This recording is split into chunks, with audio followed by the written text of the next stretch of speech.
여러분 그 예레미야는 지금 계속 왕이 반복해서 나와요. 그죠? 특별히 오늘 36장부터 이제 52장까지 갈 텐데,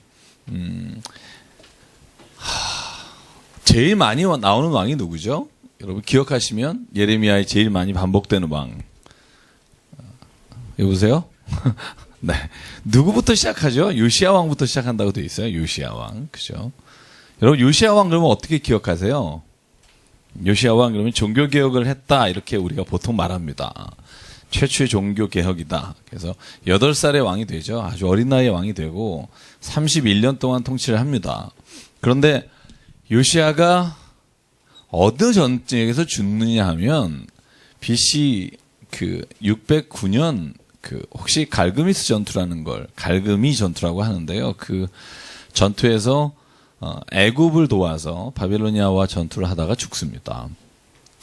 그래서 요시야가 죽으면서부터 아마 거의 예레미야의 예언이 시작된다고 봐도 과언이 아닐 거고요. 그 다음에 오늘도 나오지만 자 36장 1절에 나오는 왕의 이름이 뭡니까? 누구의 왕의 아들? 요시야 왕의 아들 누구? 여호야김. 그죠? 김씨예요, 김씨. 그래서 제가 농담으로 그럽니다. 미국에는 전씨가 많고 한국에는 김씨가 많고 저희 조카들이 깜짝 놀라더라고요. 제가 미국에 참 전씨가 많다 그랬더니 올리비아 뉴튼 전, 그죠? 안 웃으시네요, 그죠? 엘튼 전 말했고, 전씨가 많다.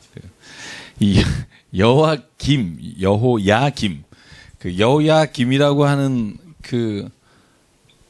요시야의 아들이라고 되어 있지만 여러분 중간에 빠진 사람이 있는 거 기억하십니까? 요시야가 죽고 아들이 왕이 되죠. 아들의 이름이 뭐죠? 자, 여보세요? 끝에 5명 정도는 그죠? 한 8명 정도인데요. 8명 정도만 알면 예레미야, 에스겔, 이사야 다 같은 시대에 다 비슷한 왕들의 이야기이기 때문에 여러분 이해하시기 쉽고요. 보십시다. 요시야가 죽었습니다. 그죠? 31년 통치하고 609년에 죽은 다음에 오늘 여호야 누가 나오죠? 김 나와요. 자, 더우니까 반응 좀 보여주세요. 그죠? 여호야김이 나오는데 실은 여호야김 전에 왕이 하나 더 있죠. 열왕기상 22장인가요? 23장 쭉 보면 여호야하스. 그죠? 여호야하스라고. 왜 여러분이 기억이 안 나느냐? 3개월 통치하고요.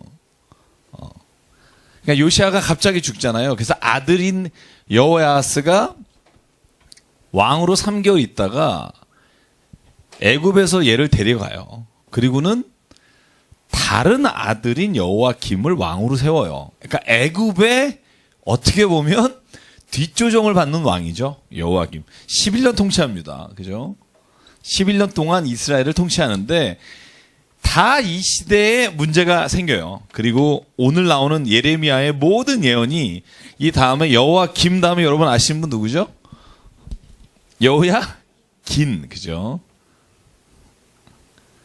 자, 여호야긴은 또 여러분의 기억에 그렇게 많지가 않아요. 왜? 이 사람도 3개월 통치합니다. 그리고 이 사람은 어디로 끌려가요? 바벨론으로 끌려가요. 그죠? 다 3개월하고 끌려갔기 때문에 저의 기억에 잘 안 남고요. 그래서 여호야긴이 끌려간 다음에 누가 마지막 왕이라고 그랬죠? 이 사람만 외우자 그랬죠? 시드기야. 그죠? 시드기야 왕 11년에 예루살렘이 BC 586년에 예루살렘 성전이 완전히 무너지잖아요. 바벨로니아의 느부갓네살 왕이 점령해서. 자, 보죠. 그래서 자, 이 친구 3개월, 이게 31년, 11년, 3개월, 11년에 자, 시드기야가 죽고 맙니다. 지금 36장부터 나오는 이야기는 요 여호야김과 시드기야 이야기예요. 그죠? 그렇게 이해하시면 물론 그 앞으로 이야기가 얘기하다 보면 왔다 갔다 하잖아요. 저희도 왜 쭉 역사적으로 기록하는 게 아니라 오늘 중간에 보면 바룩한테 너희가 또 기록해라 예전에 있었던 이야기를 삽입이 되지만 결국 이 이야기 전체가 오늘 저희가 읽는 그죠? 예레미야서의 기본이 됩니다. 그래서 여러분 잘 보시면 요시야의 아들이 몇 명이나 왕이 되죠? 자, 퀴즈입니다. 돌발 퀴즈. 몇 명이죠? 쉽지 않죠. 왜냐하면 저도 이거 하면서 계속 알아가는 거라 가만히 보면 누가 아들이죠? 맨 처음에 여호아스가 아들이죠. 그죠? 끌려갔죠. 다른 아들인 여호와김을 왕으로 세우죠. 아들이죠. 여호와김이 여호와김의 아들이에요. 근데 3개월 만에 끌려가죠. 그리고는 성경에 보면 그죠? 시드기야가 여호와김의 숙부라고 돼 있어요. 삼촌. 여기 뭐라고 돼 있죠? 요시야의 왕의 아들 여호와김이라고 나오고. 자, 우리 넘깁시다. 37장 1절 볼까요? 자, 37장 1절 보면 뭐라고 나오죠? 요시야의 아들 시드기야가 여호와김의 아들 고니야의 뒤를 이어. 고니야가 누구죠? 자, 이제 성경에 참 어려운 부분이 여기인데 여호와김의 또 다른 이름이 고니야예요. 역대하에 나옵니다.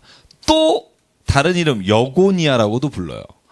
그래서 우리가 아는 이름은 여호와김이고 고니야 혹은 여고니야. 이름이 여기 동네 사람들은 다 두 개씩이에요.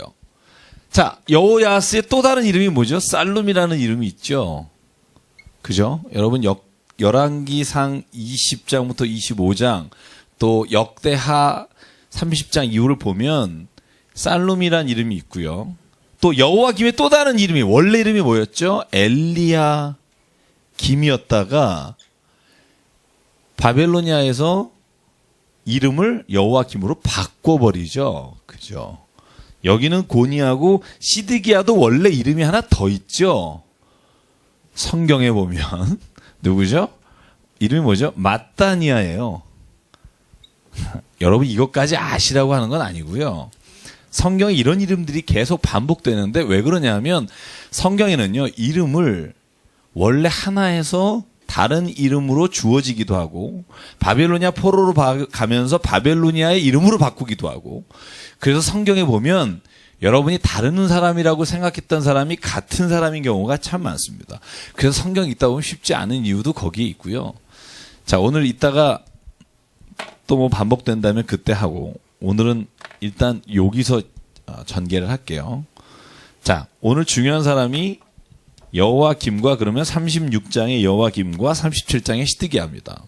왜 중요하냐면 예레미야가 이 두 사람 때의 예언을 제일 많이 했어요. 왜냐하면 나라가 지금 망하잖아요. 망해가고 있잖아요. 시드기야 9년째 그러니까 588년 BC 588년에 느부갓네살 왕 예루살렘을 점령해서 거의 2년 동안 성을 에워싸면서 안에 기근이 들게 하면서 586년에 멸망시키잖아요. 그때 시드기야에게 예레미야가 오늘 보면 무려 3번 이상이라고 봐요. 가서 시드기야에게 말을 합니다. 하나님의 말씀을 들으십시오. 안 듣습니다. 오늘 36장에 여호와김에게 가서 하나님의 말씀을 들으십시오. 안 듣습니다. 그래서 결국은 이스라엘이 멸망당하는 모습을 오늘 예레미야 52장까지 저희가 볼 수 있는 겁니다. 중간에 나오는 이야기들은 여러분 제가 서두에 지지난주에 쭉 말씀드렸듯이 애굽으로 도망가는 사람들의 물리에 대한 이야기가 43장에 예레미야를 끄고 가는 이야기가 나오고요. 자, 그래서 요 구도만 여러분이 머리로 외우기까지는 제가 바라진 않습니다만 에스겔에 또 이야기해야 돼요. 왜냐하면 에스겔도 다 이 얘기예요. 에스겔은 바벨론 포로로 끌려간 사람이고, 그죠? 예레미야는 애굽으로 끌려간 사람이고, 다 나라 잃은 서름을 다 타지에서 겪었던 선지자들의 눈물이기 때문에 이 이야기를 들으면 참 이스라엘 백성이 왜 이랬을까 이런 생각을 갖게 되고요. 자, 그러면 오늘 36장부터 제가 한번 읽으면서 여러분 차근차근 해볼게요. 자, 36장 1절부터 오늘 제가 6절까지 읽을게요. 제가 1절, 여러분 2절 교독해 볼게요.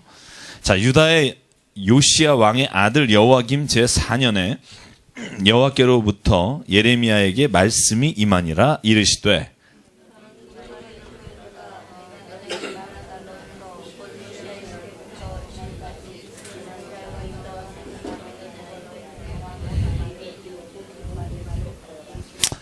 유다 가문이 내가 그들에게 내리려 한 모든 재난을 듣고 각기 악한 길에서 돌이키리니 그리하면 내가 그 악과 죄를 용서하리라 하시니라.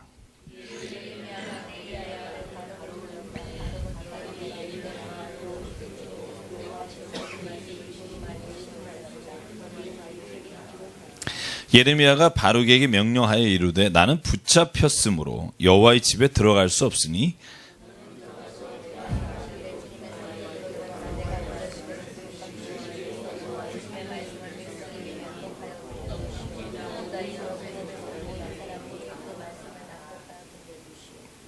자, 성경 버전이 조금 다릅니다만 오늘 보십시오. 예레미야가 직접 이 두루마리를 읽지 못해요. 이런 겁니다. 예레미야가 썼어요, 예언을.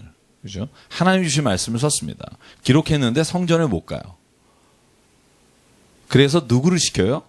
바룩이라고 하는 친구에게 말한 것을 기록하게 하고 그 기록한 것을 성전과 왕과 통치자들이 있는 곳에 가서 읽게 합니다. 왜냐하면 이걸 읽으면 사람들이 듣고 회개하고 하나님께 돌아올 줄 알고. 근데 오늘 어떻게 되냐 하면 가서 이 말씀을 읽으니까 몇 사람은 깨닫고 그러나 대부분의 사람들은 예레미야를 죽이려고 애를 쓰는 모습이 나옵니다. 여러분, 제가 지난주에도 말씀을 드렸지만 우리가 신앙생활 하면서 그 바른 말 잘하면 사람들이 별로 안 좋아합니다. 여러분 혹시 뭐 교회에서나 아니면 그 직장에서도 마찬가지고요. 바른 말 잘해서 사람들한테 굉장히 인기 있는 사람 못 보셨을 거예요. 바른 말 하면 사람들이 별로 안 좋아합니다. 왜 안 좋아할까요? 찔려서. 그죠? 또 왜 안 좋아할까요? 네? 불편하니까 같이 얘기하는 게. 그죠? 오늘 마찬가지예요. 그 예레미야가 진짜 바른 말을 잘하는 사람이에요. 그러니까 남이 듣기 싫든 좋든 자기가 하나님이 주신 말씀을 해고 말아요. 그러니까 듣는 사람들은 굉장히 기분이 안 좋습니다. 왜냐하면 지금 통치자들한테 니네가 잘못해서 너네가 하나님의 뜻을 따라 살지 않기 때문에 하나님께서 바벨로니아를 통해서 너희를 멸망하려고 하신다 이 말을 들으면 기분 안 좋죠. 근데 저는 여기에 그 하나님 믿는 우리가 그 이런 어떤 하나님의 뜻을 깨달았을 때 그걸 전달하는 방법에 있어서 저는 예언자적인 어떤 색깔과 성향을 가진 사람이 있고 저는 그와 다르게 좀 제사장적인 어떤 모습으로 다가가는 사람도 있다고 봐요. 어떤 사람은 막 직선적으로 뭐 권사님 그렇게 하면 되겠습니까? 이렇게 딱 얘기하는 사람이 있고요. 어떤 사람은 이제 이렇게 얘기하죠. 제가 어느 교회 권사님을 아는데 그분이 이렇게 하시다 보니까 참 어려움을 많이 겪으시던데 그래서 우리가 참 신앙생활 하다 보면 이런 것 안 하는 게 참 좋은 것 같습니다라고 돌려요. 그죠? 저도 그런 쪽입니다. 웬만하면 그분의 마음에 상처가 안 되게 돌립니다. 근데 제가 보면 사람들은요, 돌리면 못 알아들을 때가 있어요.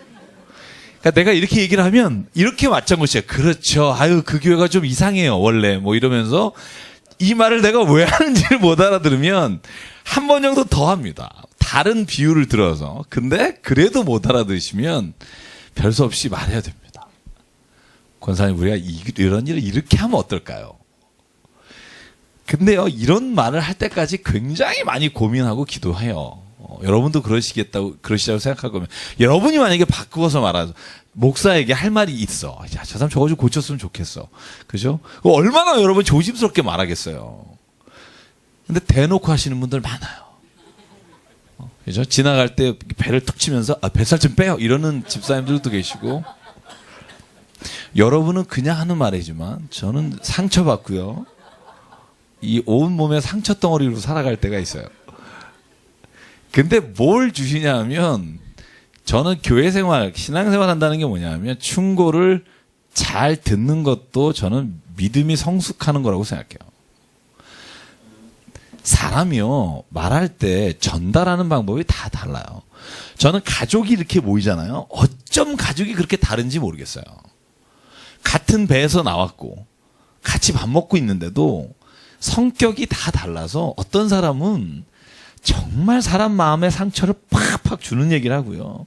어떤 사람은 그 얘기를 못 해가지고 끙끙 앓다가 암 걸리는 사람이 있고요. 그게 그게 집안에서도 그렇게 다르잖아요. 그죠? 마찬가지인 거예요. 교회도 제가 보면 그걸 품고 말 못하는 사람이 있고 또 툭툭 말하는 사람이 있는데, 저는 교회라는 공동체가, 제가 지난주에 설교도 말씀도 그런 말씀 드렸지만, 교회라는 공동체를 왜 두셨을까? 이 여러 가지 모양의 사람들이 있고요.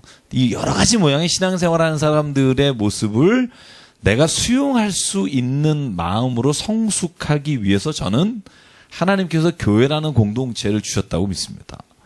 저희 교회 나오지 않은 또 많은 분 계십니다. 여기 제가 보니까 거의 반 정도가 저희 교회 분 아니신데요. 그죠?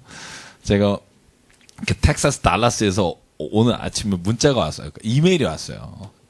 권사님 67세 먹으신 그 자매가 제 성경 읽기 통독으로 매일 같이 하시는 분인데, 제가 전화도 받고요.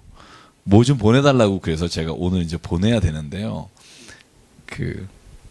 네, 감사합니다. 그리고 끊었어요. 이스라엘 성지 갑니다. 그리고 끊었어요. 그랬더니 오늘 이메일이 왔는데, 목사님 안 믿으실까봐 그러면서 룻기를 성경 공부하신 거 사진을 찍어서 노트를 자매 걸 이렇게 저한테 2개를 보내주셨어요.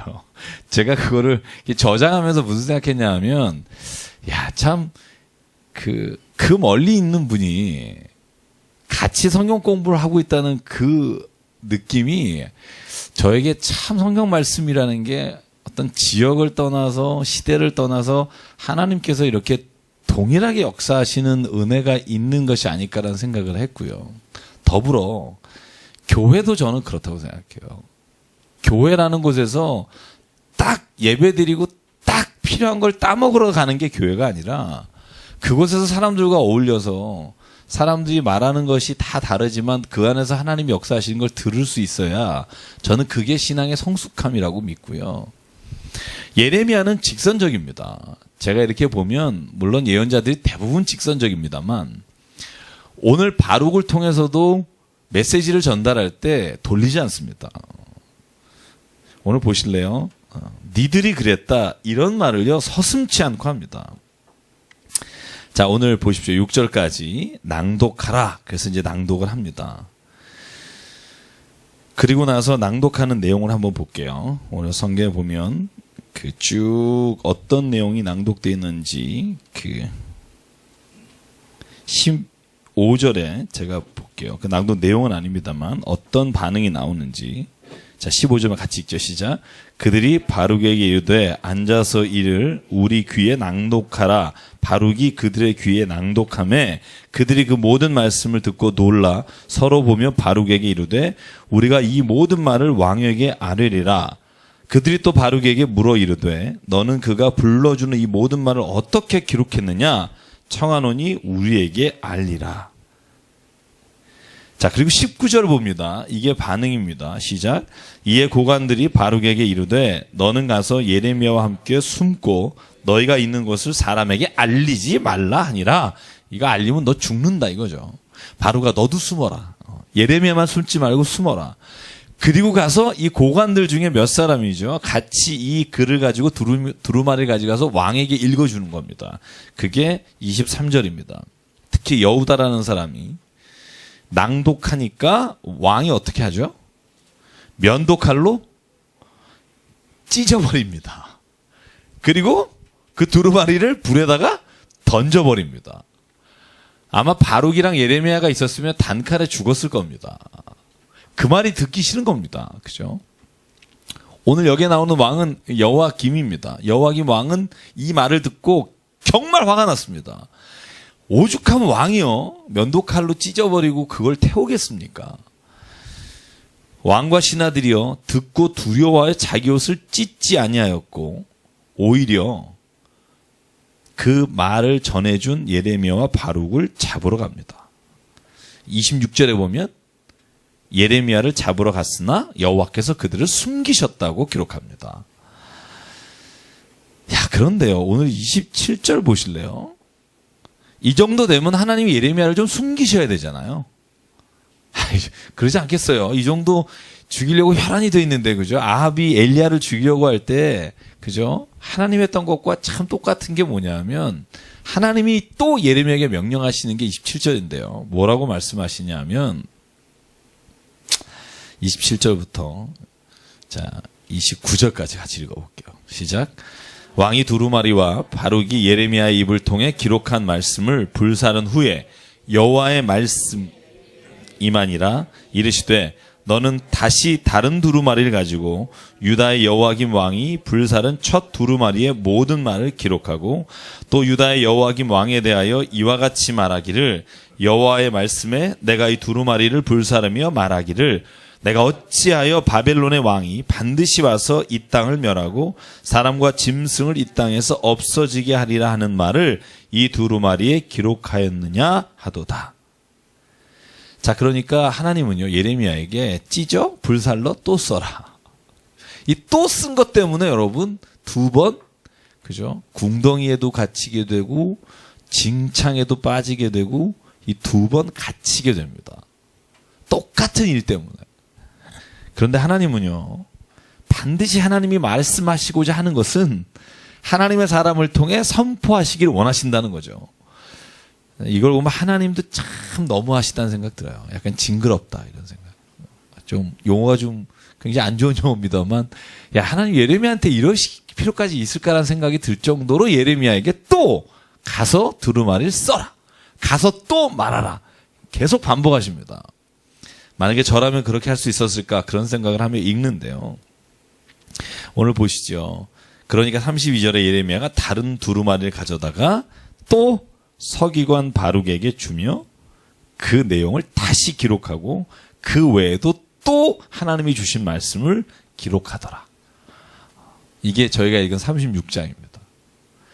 자, 그게 여호와김, 아까 제가 여기 쓴 것처럼 여호와김 시대까지의 이야기입니다. 근데 이게 그때로 끝나지 않아요.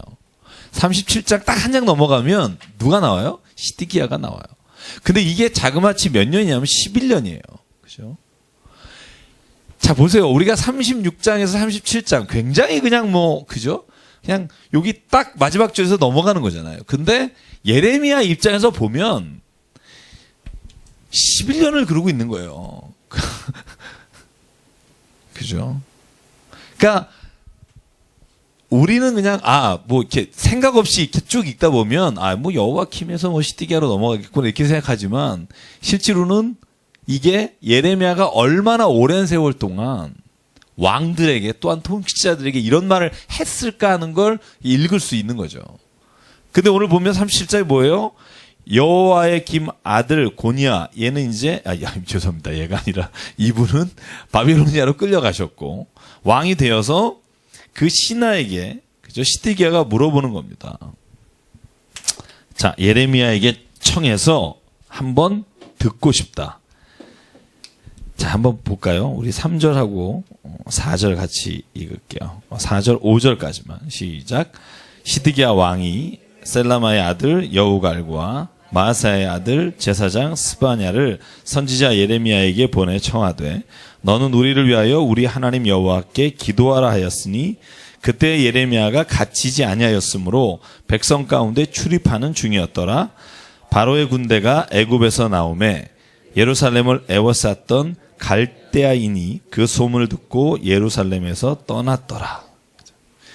자, 이 설명을 좀 해야 돼요. 뭐냐면 지금 이 배경이 되는 시기가 언제냐면요. 시드기야가 왕이 돼서 9년 차에서 그죠? 처음 포로가 됐을 때, 예루살렘이 포위됐을 때, 그때 이 애굽의 왕이 와서 도와줍니다. 그래서 바벨로니아가 그 느고 왕이 무서워서 도망가요. 후퇴합니다. 그때 의기양양해서 시드기야가 애굽의 편을 들었다가 마지막에 두 눈이 뽑히고 아들이 죽는 걸 보게 되는 게 바벨로니아에게 반기를 들었기 때문이고요. 자, 그래서 오늘 시드기야는요, 예레미야에게 묻습니다. 하나님이 정말 너에게 뭐라고 하더냐? 저는 여기에서 참 뭘 보냐 하면, 여러분 보십시오. 이미 왕이, 그 전에 왕에게도 읽어줬고, 그죠? 예레미야가 무수히 말을 했고, 시드기야는요, 또 예레미야에게 기도하고 와서 얘기하라는 겁니다. 왜 이러는 걸까요? 여러분, 왜 이러는 걸까요? 개혁 콘서트도 아니고, 하나님의 뜻을 몰라서일까요? 이걸 읽다 보면 무슨 생각 드세요? 하나님의 일을 몰라서가 아니라 하나님이 뭐라고 많은지는 아는데 자기가 바꿀 마음이 없으니까 하나님이 요즘은 바뀌셨냐고 물어보는 거예요. 제 말이 이해가 가세요? 그죠? 그러니까 하나님이 뭐를 얘기했는지는 이미 알아요. 근데 자기가 그 말에 따라서 변화되고 싶은 마음은 없어요. 그러니까 뭘 계속 묻는 거예요. 하나님이 요즘 좀 안 변하셨더냐? 그러니까 예레미야가 와서 동일하게 말합니다. 하나님 안 변하셨다. 그러니까 시드기야는요, 두려워합니다. 두려워는 해요. 악을 행하지만. 그래서 오히려 웅덩이에 갇혀있던 자를 자기의 왕궁 뜰에서 그래도 자유롭게 걸어 다닐 수 있게 격리 수용을 시킵니다. 그리고는 또 불러요. 물론 자기가 부른 게 아니라 자기가 데리고 있는 내시가 또 갇혔다는 걸 듣고 왕에게 보고를 하니까 또 데려다가 또 물어요. 그래서 37장과요. 여러분 38장은 똑같은 얘기가 두 번 반복되는 것 같은데 근데 실은 시드기야가 두 번을 묻는 겁니다. 왜? 하나님이 요즘 안 바뀌셨니? 이거 묻는 거예요. 요즘 저희도 그러지 않아요, 여러분? 내가 바꿀 의도가 없을 땐 하나님이 좀 바뀌셨으면 하는 생각을 가질 때가 있습니다. 아니면 하나님이 잠깐 눈을 감아주셨으면 요일만큼은 좀 눈을 감아주셨으면 좋겠다. 자, 시드기야 한번 볼게요. 자, 예레미야가 말하는 것부터 제가 말할게요. 예레미야가 이렇게 말합니다. 7절입니다. 이스라엘 하나님 여호와께서 이같이 말씀하시니라. 너희를 보내어 내게 구하게 한 유다의 왕에게 아뢰라. 대단하죠. 너희를 도우려고 나왔던 바로의 군대는 자기 땅 애굽으로 돌아가겠고 갈대아인이 다시 와서 이 성을 쳐서 빼앗아 불사르리라. 왕이 이런 말 들으면 기분 좋겠습니까? 그죠? 요즘 모 정당의 모 맡으신 분들도 그런 말 되게 싫어하잖아요. 그죠? 당신들 때문에 뭐가 잘못된다 그러면 아주 막 그죠? 쌍수를 들고 굉장히 싫어하시잖아요. 그죠? 마찬가지죠. 그러니까 여러분 이 말을 듣고 왕에게 잘 보이려고 하는 사람 있잖아요. 항상 이런 말 오해하지 마십시오. 저는 어느 정당이나 정치에 대해서 별 관심이 없는 사람이고요. 우리나라도 이런 거하고 비슷해요. 어떤 분이 공격을 당한다 그러면 자기가 알아서 남을 먼저 공격하시는 분이 있어요, 정당에. 그죠? 혹시 아시는 분 있으세요? 그죠? 우리나라 국가기관도 마찬가지고요. 이렇게 알아서 하는 경우도 많고요. 오늘 시드기야가 이 말 듣고 기분이 굉장히 안 좋을 것 같으니까 한 분이 일어났습니다. 이름이 뭐죠? 이리야라는 분입니다. 이리야! 하시는 분인데 이리야가 벌떡 일어나서 예레미야를 감금합니다. 그래서 15절에 보면요.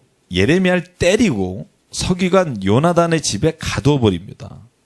그걸 감옥으로 삼아서 쳐넣어버립니다. 왜? 듣기 싫은 말 하니까. 여러분 살아가다가요 그런 거 굉장히 많잖아요. 제가 정말 제가 영화 한 편 봤어요. 여러분 정말 오래간만에 제가 뭐 봤죠? 요즘 유명한 영화 아니 설국열차 열차 안 봤고요. 네? 바로 전에 나온 거.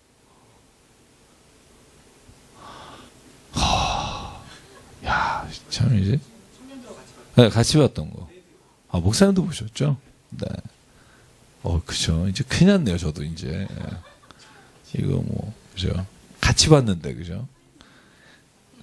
여기서 나오는 대사 중에 하나 떠오르는 게 있었어요. 서로 다 달라요. 적군이기도 하고. 그러니까 적군이라는 표현이 맞겠죠. 적군이고. 근데 저는 제가 그렇게 좋아하진 않습니다만, 브루스 윌리스라는 사람이 이런 말 해요. 우리가 아무리 서로 목적이 다르고 그래도 옳은 일을 해야 되지 않냐. 혹시 전혀 그 영화 기억 안 나시는 분 있겠죠. 이런 단어. 옳은 일을 해야 되지 않겠냐. 그러면서 실은 그 사람이 옳은 일은 잘 안 하는 경우가 많은데 대사는 이래요. 옳은 일을 해야 되지 않겠냐. 그죠? 저는 무슨 생각하냐면요. 우리가 신앙생활 하면서 때로는 내 자신이 어떤 것에 대해서 잘 못할 때가 있고 어떤 것에 대해서 핑계댈 때가 있지만 그러나 옳은 것이 무엇인지는 인정하고 가는 게 중요하다고 생각해요. 인정하는 거. 그죠? 근데 시드기야나 오늘 나오는 어떤 이 통치자들의 모습 중에 안타까운 건 뭐냐면 자기가 그걸 못하거나 자기 입맛에 안 맞으면 옳은 것 자체를 인정 안 하는 겁니다. 성경이 그게 문제가 있다고 말해요. 그러니까 때로는 우리가 그렇게 못 살 수 있잖아요. 그죠? 그렇게 그대로 사는 분은 하늘나라 가셔서 하나님하고 같이 영원히 사셔도 되지만 이 땅에 육신을 갖고 있는 자가 하나님 말씀대로 못 살 때가 있잖아요. 그죠? 이게 반응이 없으세요. 다 사세요, 그렇게? 못 살 때가 있잖아요. 근데 하나님이 뭘 원하시느냐? 내가 못 사니까, 저거 틀렸다라고 말하는 걸 원하지 않으시는 거죠.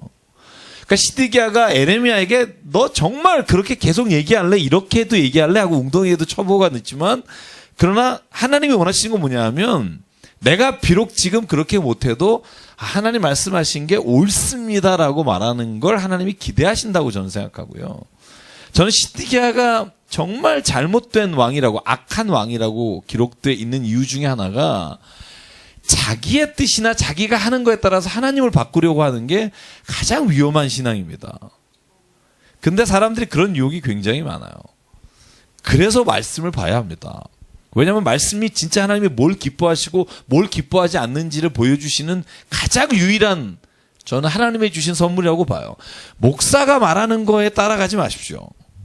제가 가끔 저도 목사지만 목사는요, 목회에 도움이 되는 얘기를 할 때가 많아요. 성경이 무엇을 말하느냐보다. 저는 그게 잘못됐다, 아주 틀렸다가 아니라 더 중요한 건 뭐냐면 하나님이 뭘 기뻐하시지 않느냐요. 근데 예언서를 보면 딱 하나님이 기뻐하시지 않는 게 세 가지잖아요. 하나가 뭐예요? 계속 지겹게 반복되는 거. 우상을 섬기지 마라. 여러분 이사야 예레미야서의 거의 모든 말이 그겁니다. 너희가 나를 떠나 우상을 섬겼다. 이따가도 나옵니다. 애굽에서 왜 하나님이 애굽으로 피난 간 사람들을 또 예레미야를 통해서 하나님께 돌아오라고 말하냐면 우상을 섬기기 때문에. 그 우상이 하나님 외에 다른 신을 섬기는 것일 수도 있고 하나님 외에 다른 교회가 우상인 경우도 있습니다. 때로는. 그죠? 우리가 무엇인가 자녀나 돈이나 인생에 있어서 내가 목숨처럼 여기는 게 우상이고요. 그래서 성경은요. 하나님이 우상을 정말 싫어한다. 왜? 하나님을 우선순위의 1위의 자리에 두기를 하나님이 원하시기 때문에. 우리가 그것만 한다면 하나님은 다른 모든 거 용서해 주시겠다. 이거 파격적인 겁니다. 저는 이렇게 하나님이 우리에게 자유함을 주셨어요. 때로는 우리가 순서가 바뀌거나 실패를 해도 다른 사람은 너에게 뭐라고 말할지 모르지만 이 우선순위 하나를 지키면 내가 너를 의롭게 여기겠다. 아브라함이나 모든 성경에 나오는 신앙인들이요. 왜 하나님께서 그 사람을 의롭게 여겼냐 하면 그 사람이 율법의 613개 조항이나 10계명을 다 깨끗이 지켰기 때문이 아니라는 거죠. 한 가지는 늘 알았다는 거예요. 내가 하나님보다 다른 것을 우선순위에 두지 않겠다. 여러분 그러니까 뭘 하게 돼요? 회개하는 거예요. 회개는 왜 하는 거예요? 하나님이 나의 삶의 가장 우선순위인데 내가 그걸 못했다는 걸 깨달았기 때문에 내가 아무리 좋은 걸 취하고 내가 그것으로 인해 만족했었던 순간이 있었을지라도 이건 잘못된 것이다. 그래서 하나님 앞에 울면서 회개하는 게 하나님이 의롭게 여기시는 거죠. 그게 세상이 보는 기준과 다른 거라고 저는 믿습니다. 다윗이 그러니까 하나님은 여전히 의인이라고 말해요. 그가 범죄를 한 이후에도 그가 다른 사람의 손가락질을 받는 이후에도 하나님이 왜 그를 의인이라고 부르시고 다윗을 보고 내가 이스라엘에서 살려주겠다고 말하냐면 다윗은요 자기가 그것이 하나님 앞에서 드러났을 때 하나님 당신이 내 모든 것의 우선순위입니다. 내가 잘못했습니다라고 말할 수 있을 때 하나님은 그 사람을 의롭다고 여기는 겁니다.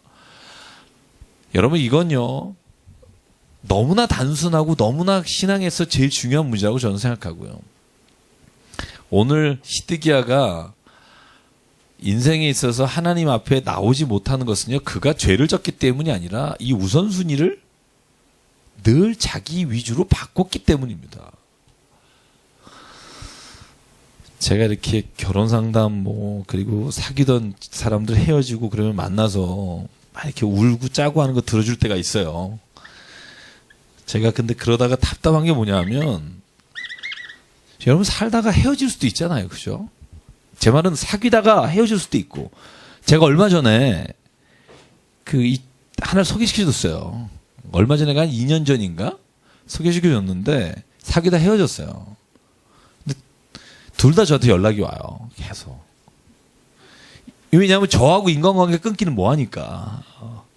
그러면서 이제 한 번씩 묻죠. 걔는 잘 지내요? 이러는 거예요. 그죠? 그죠? 그런 걸 물어봐요, 저한테. 그럼, 잘 지낸다, 뭐. 그렇다고 너랑 헤어져서 더 예뻐졌어. 이럴 수는 없잖아요. 그러니까 그냥 잘 지내. 이렇게 얘기를 하는데, 실제로, 그렇게 물어볼 수 있는, 그저 사람이면 참 괜찮은 거예요. 근데 어떤 케이스는요, 하나님이 자기를 버렸다는 거예요. 그 남자 때문에. 여러분, 그 남자가 내 인생에 진짜 하나님이 준 사람이라고 믿었대요. 거기까진 좋아요. 그럴 수 있잖아요. 살다 보면 그래서 지금 다 속고 살고 계시잖아요. 그죠? 다 그 사람이 하나님이 주신 사람이다. 이렇게 살잖아요. 그죠? 사죠? 그런 줄 알았대요. 근데 이 남자가 자기를 버리고 갔다는 거죠. 근데 좋은 건 뭐냐면, 좋은 게 아니라 그 안에서 문제가 뭐냐면, 하나님이 주셨는데 하나님이 왜 나를 이렇게 가지고 노시냐는 말을 한 친구였어요. 거기서부터 저는 차이가 있다고 봐요.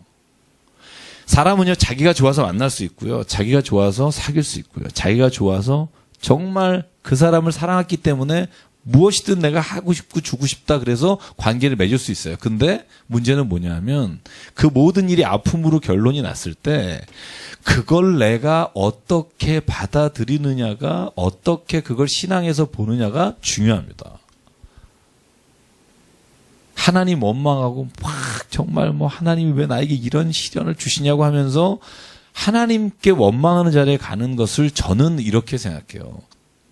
그것이 아직 우리가 믿음으로 서지 못했기 때문이다. 그래서 제가 젊은 사람들에게 말해요. 잘못은 네가 해놓고 왜 나머지는 하나님이 다 책임을 져야 하냐.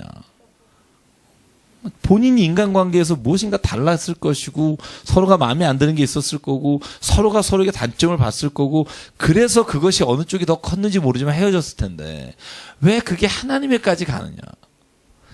저는요 이런 생각해요. 이 세상의 모든 것이 하나님보다 우선순위가 되면 그때부터 하나님은 그것을 우리에게 믿음이 없다고 말씀하시는 거다. 그래서 요즘은 제가 좀 더 격하게 말하면 우리 가족에 누가 어떻게 되거나 아프거나 병들거나 죽거나 이런 것들이 내가 하나님을 믿고 살아가는 데 있어서 그것이 하나님을 원망하는 거리가 되면 그때부터 우리는 신앙인이 아니라고 생각해요.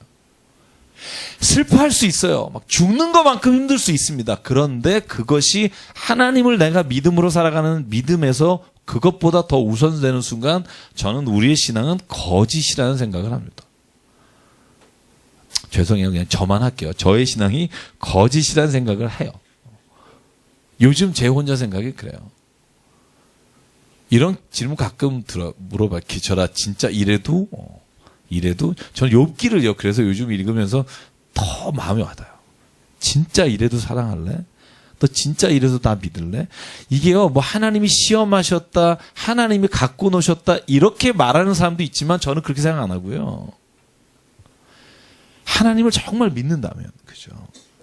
우리의 인생에서 돈이나 사람이나 내가 사랑하는 거라든가 그 모든 것들이 하나님보다 내가 우선순위를 더 두는 것이 있다면 저는 그것은 우리가 진짜 신앙을 가지고 있는 걸까? 저는 다시 한번 물어봐야 된다고 생각합니다. 그러지 않으면 우리는 언제든지 시디기아 같은 왕이 될 수 있어요.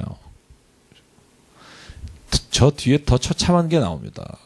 애굽에 끌려간 사람들은요. 이렇게 예레미야를 원망합니다.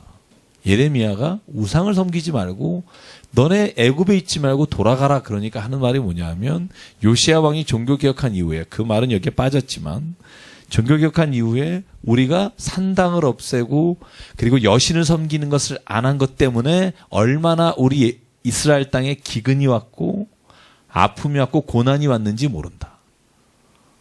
그게 사람들의 평가예요. 그러니까 내게 닥치는 일들이 결국은 하나님을 내가 믿는 근거가 되는 거고요. 그렇게 되는 것을 하나님은 나 외에 다른 신을 섬기고 있다고 말씀하시는 거고요. 이 두 개가 너무나 다른 거고요. 그래서 나의 생각은 너의 생각과 다르다고 하나님은 예언자를 통해 우리에게 말씀하시는 거고. 그래서 저희가 어차피 하나님 앞에 이렇게 붙잡혀 살 거면 하나님을 내 삶의 어떤 것보다도 가장 중요한 우선순위에 두고 살아가길 주의 이름으로 축원합니다. 그게 정말 힘들죠. 그걸 하나님 모르실까? 압니다. 예수님도 아시고. 근데 그걸 하기가 참 어렵죠. 그래서 날마다 주님 앞에 나를 쳐 복종시키고 순종하는 훈련을 해야 합니다. 그러면 하나님 앞에서 그런 마음을 가지고 살아갈 수 있도록 하나님이 성령으로 우리를 이끌어 주신다는 겁니다. 자, 16절 볼까요? 그래서 예레미야가 뚜껑 씌운 웅덩이에 들어갑니다. 여러분, 뚜껑 씌운 웅덩이에 들어가 보셨어요? 들어가 보지 않았으면 말을 하지 마십시오. 빛도 안 들어올 거 아니에요. 그죠? 웅덩이에. 제가 어렸을 때 2번 빠진 적이 있어요. 한 번 우물에 빠진 적 있고요. 한 번은 여러분 시골에 똥을 싸놓는 똥통에 빠진 적 있어요. 야, 여러분, 그거 장난 아닙니다. 그거. 그죠? 옛날에는 꼭 그 논에다가 이렇게, 그죠? 한번 밭에다가 비료 주려고 이렇게 해놓은 게 있어요. 구덩이 같은 게. 그죠? 잘 아는데 저녁에 뛰어다니다 보면, 그죠? 갑자기 그 생각이 났어요. 제가 이거 읽다가, 우물이 깊습니다. 제가 있던 동네만 해도 우물이 두레박을 던져서도요, 한 2m 이상, 이렇게, 한 3m 된 것 같아요. 이렇게 던져서 길러서 먹었기 때문에. 여러 날을 그렇게 가둬둡니다. 그리고는 시드기야 왕이 예레미야를 부릅니다. 자, 18절에 보니까 나를 왜 감옥에 가뒀는지 모르겠습니다. 그랬더니 예레미야를 왕이 그 웅덩이에서는 꺼내줍니다. 그리고는 여러분 보십시오. 또 시드기야가 예레미야에게 묻습니다. 묻기 전에 무슨 일이 있냐면 예레미야를 통해서 하나님께서 38장 넘어가 볼게요. 자, 2절, 3절을 말하니까 또 옆에 있던 고관들이 예레미야를 죽여버리자고 떠듭니다. 그 2절, 3절이 뭔지 읽어볼까요? 시작. 여호와께서 이와 같이 말씀하시되 이 성에 머무는 자는 칼과 기근과 전염병에 죽으리라. 그러니 갈대아인에게 항복하는 자는 살리니 그는 노량물을 얼음같이 자기의 목숨을 건지리라. 여호와께서 이와 같이 말씀하시니라. 이 성이 반드시 바벨론의 왕의 군대의 손에 넘어가리니 그가 차지하리라 하셨다 하는지라. 그죠? 그러니까 거기 4절에 보니까 이 사람을 죽이소서. 그죠? 그러니까 시드기야 왕이 예레미야의 목숨은 살려줍니다. 자, 보실까요? 끊임없이 반복되는 게 그겁니다. 그죠? 예레미야는 또 말합니다. 누가 뭐라 그러든 자기를 죽이려고 그래도 하나님이 이렇게 말씀하신 게 옳다고 생각하면 떠듭니다. 자, 보십시오. 근데 자, 이 예레미야가요, 이렇게 말하고서 자기가 이 말을 확신하고 믿고 있다는 걸 제가 지난주에 성경 공부할 때 어떤 것을 가지고 어떤 행동을 통해서 이사야가 자기를 증명했다고 말했죠. 아, 예레미야가? 어떤 행동? 아나돗에 땅을 샀자고 그랬죠. 그죠? 그런데 예레미야는요, 이 아나돗에 땅을 사기로 자기 친척한테 약속한 이후에 땅을 보러 갑니다. 땅을 보러 가요. 그러니까 사람들이 미쳤다 그럽니다. 그게 37장에 제가 나오는 부분인데 그 부분을 좀 스킵하고 넘어가서 말씀을 드리는데요. 어딜 가다 잡히냐 하면 그 땅을 사러 가다가 요나단에게 잡혀서 그가 웅덩이에 들어가게 됩니다. 자, 보십시오. 예레미야는 자기가 말한 대로요, 하나님의 말씀이 이루어질 것이라고 믿고 그렇게 행동하는 사람입니다. 그렇죠? 그러니까 시드기야에게 예레미야가 말할 때도 담대하게 말하고요. 성경에 보면 예레미야는 공과 사의 문제로 고민하지 않아요. 제가 이 공과 사라는 말이 뭐냐면 예레미야의 고민이 있었을 거 아니에요. 자기 민족인데, 그죠? 자기 민족이 망할 거다 이 얘기를 하고 돌아다니면 아니 어떤 사람이 그걸 좋아하겠어요, 그죠? 어떤 정치가가 좋아하고 사람들이 좋아하겠습니까? 그러니까 때로는요 민족적 반역자라는 말을 들었을 거예요. 아니 저 사람이 아니 우리나라에서 예를 들어서 만약에 계속해서 우리나라가 일본한테 망할 거다 이러고 다니는 사람이 있다면 여러분 그 사람 가만두겠어요? 그죠? 우리나라 특히 또 해병대 전우분들이나 이렇게 국가단체 분들 많잖아요. 그런 분들이 이런 가만 안 두죠. 이런 말하고 떠돌고 다니면 그렇죠. 그래서 늘 고민될 때가 있는 거죠. 무슨 고민이냐면 공적인 거와 사적인 거의 고민이에요. 그죠? 실제로 하나님의 말씀을 예언하는 데 있어서도 우리 민족에 관한, 그죠? 민족을 더 생각하고 민족을 더 위하는 얘기를 해야 되느냐? 아니면 우리 민족에게 해가 되더라도 하나님이 말씀하신 것을 전해야 하느냐? 이런 갈등이 있을 때가 있잖아요. 그죠? 여러분은 그런 갈등이 있을 때 없으세요? 교회도 마찬가지입니다. 저도 늘 이 양자간에서 고민할 때가 많아요. 사적으로 내가 누군가를 도와주고 싶은 것과 이걸 공적인 자리에서 공적인 힘을 사용해서 그 사람을 돕는 것과 갈등할 때가 있잖아요. 여러분 이거를 무자르듯이 다 할 수 있다고 생각하시는 분 있어요. 저는 그런 분들은 제발 성경을 읽었으면 좋겠어요. 힘들어요. 제가 전공이 윤리학이잖아요. 제가 예전에 공리주의를 공부하고 연구하다가 공리주의라는 게 뭐예요? 단순한 겁니다. 그냥 윤리적 행동을 숫자화시켜서 숫자적으로 더 높은 것을 선택하는 거예요. 예를 들면 여기가 몇 명 있죠? 10명, 15명, 뭐 한 20명 있어요. 그러면 20명이 이렇게 하는 겁니다. 오늘 저녁을 김밥을 먹읍시다 라고 했을 때 김밥을 먹자에 플러스 1111 해갖고 손들어서 여러분 11대 9면 김밥 먹는 겁니다. 이 민주주의 원칙이잖아요. 그죠? 그런데요, 공리주의는 조금 더 다른 플러스 되는 게 있어요. 그게 뭐냐면 저 사람이 몇 점이냐가 모든 사람이 하나하나는 아니에요. 그러니까 가치를 매길 때 가치에 차등을 둬요. 그래서 그 가치에 차등을 둬서 점수를 다시 환산하기도 해요. 그러면 어떤 결과가 나오냐 하면 그 지역 주민이 아무리 반대를 해도 거기에 원하지 않는 것을 세울 수도 있어요. 왜냐하면 전 국민이 원하니까. 예를 들면 양재동에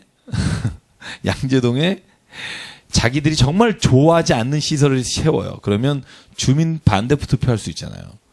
근데 참 재밌는 게 뭐냐면 이걸 양재동에 있는 사람한테만 묻지 말고요. 서울시 있는 사람 전체에게 묻잖아요.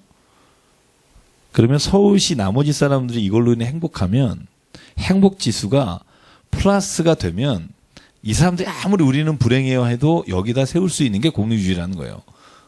그래서 이게 지금은 수정 공리주의라고 해서 오리지널 밴덤이 말하는 공리주의는 아닙니다만 처음에는요 아주 깔끔해요. 그죠? 깔끔합니다. 그런데요 이게 적용하다 보면 어떤 사람에게 얼만큼의 더 가치를 주느냐의 문제부터 복잡한 상수가 굉장히 변수가 많아지게 돼요. 그죠?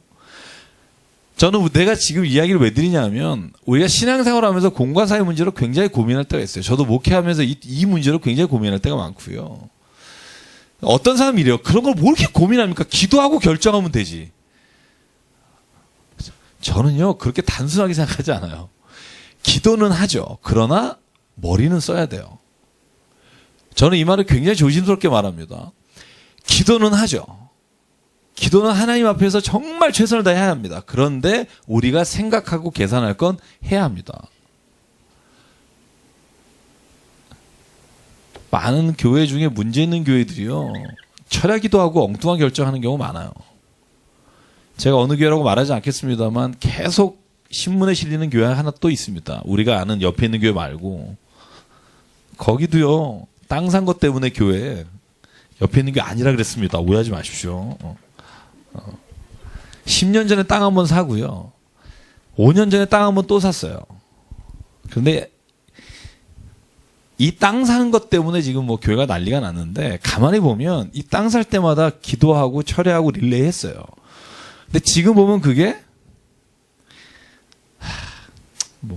참 이런 말을 하면 뭐하지만 기도하고 왜 그런 땅을 샀는지 모르겠다. 그죠? 제가 지난주도 그런 얘기 드렸죠. 미국의 제 친구 교회 목사가 그죠?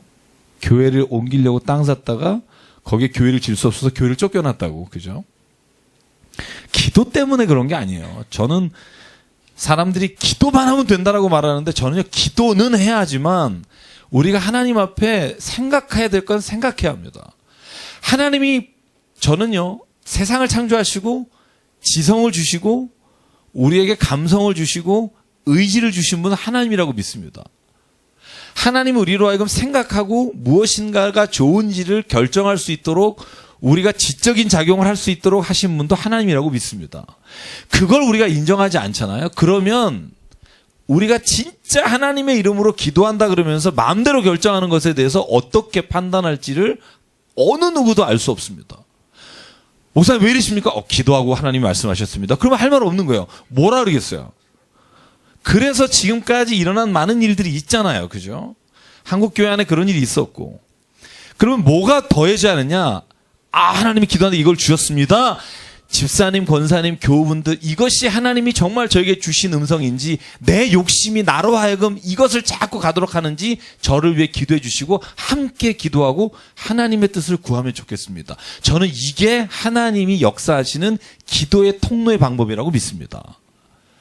여러분 보세요. 사도행전 10장에 고넬료에게 갈 때 베드로가 고넬료가 먼저 하나님을 환상 가운데 만나고 사람을 보내서 베드로를 하나님이 데려와서 세례받게 해주시겠다고 하셨을 때 요바에 있는 베드로에게도 하나님이 동일한 성령으로 보여주시고 그들이 문 앞에 도착했을 때 하나님이 왜 그 보자기에 먹을 수 없는 짐승을 내려주셨는지를 알겠다라고 고백하잖아요. 정말 중요한 건 그래서 교회 안에서 결정할 때 민주주의적으로 하나님의 성경과 상관없이 우리끼리 결정하자 이건 아니고요. 정말 기도하는 사람에게는 진짜 같이 기도하며 지혜를 구하는 사람들이 필요하다는 거죠. 저는 오늘 만약에 시드기야에게 그런 눈이 좀 열렸었다면 그렇게 비참하게 나라를 빼앗기고도 정신을 못 차리는 모습은 안 나타났을 텐다는 생각이 들고요. 14절에 한번 볼까요? 38장. 자, 이제는요, 조용히 부릅니다. 왜? 사람들이 알면 창피하니까.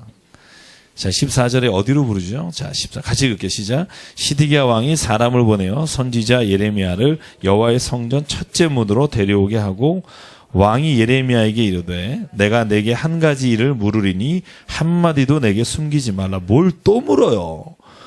앞에 그렇게 얘기했으면 됐잖아요. 뭐 특별한 거 묻나요? 자, 보시죠.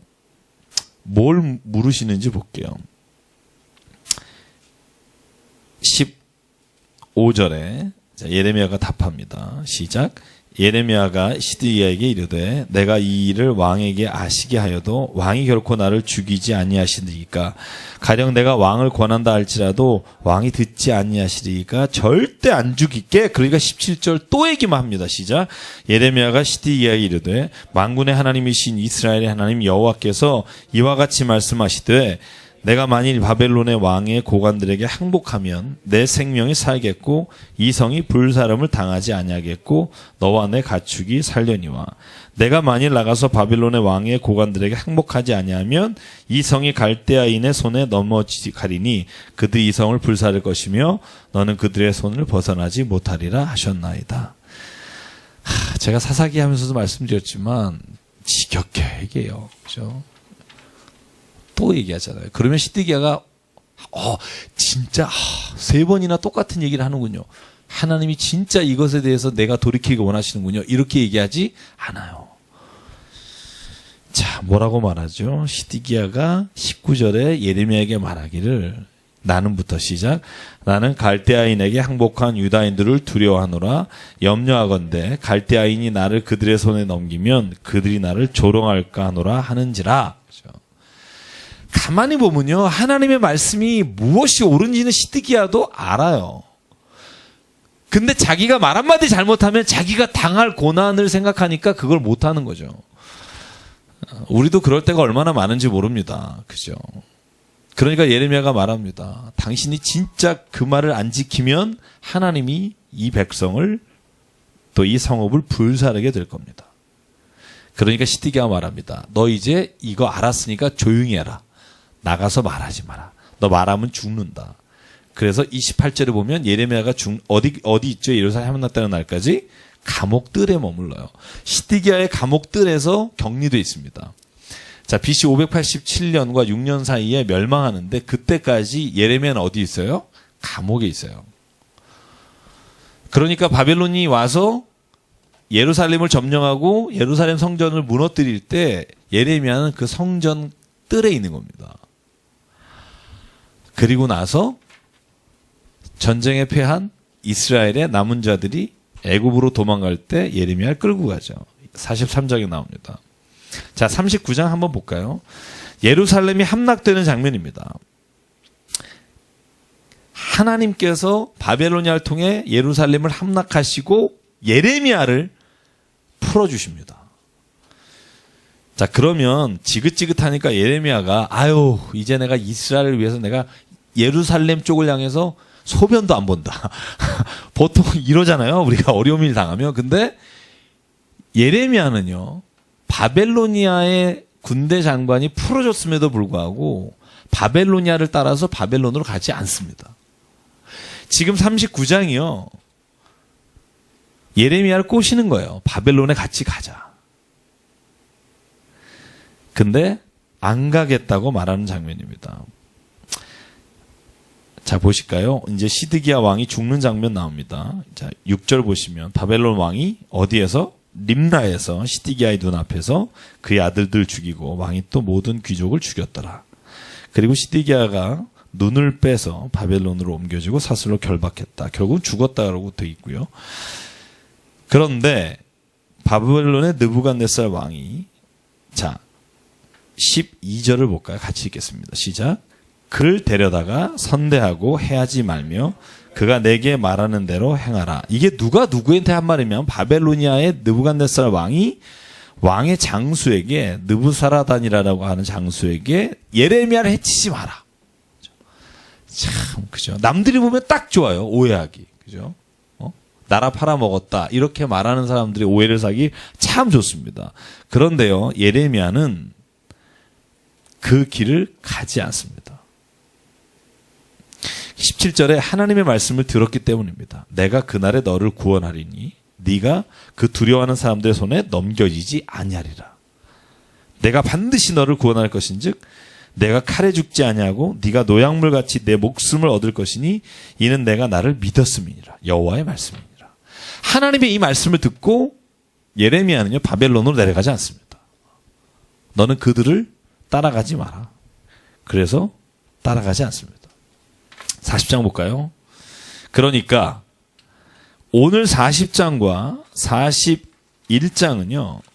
여러분 그 열왕기상 말씀을 보면 열왕기상에 나오는 25장에 나오는 말씀입니다. 그걸 이렇게 넓게 다시 자세하게 설명한 장면입니다.